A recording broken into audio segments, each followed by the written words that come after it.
Good morning, everybody. Yesterday morning, I put some pictures on Facebook about how peaceful and everything was out here on the farm this early in the morning.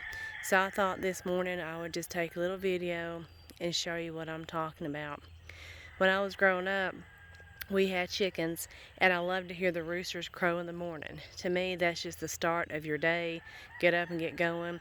Our neighbors have roosters, and I love it. Come down here in the morning to walk the fields and check on the herd, and I can hear the roosters, and it brings back a lot of memories. To me, that's the start of your day.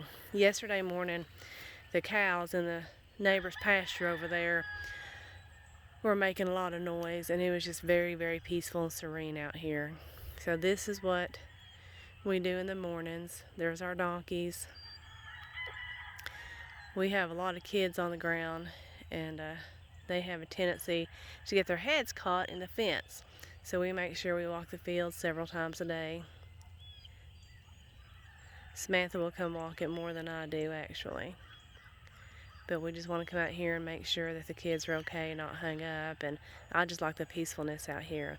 So I just want to bring a little bit of our world to you this morning. Y'all have a wonderful and blessed Saturday. Thank you.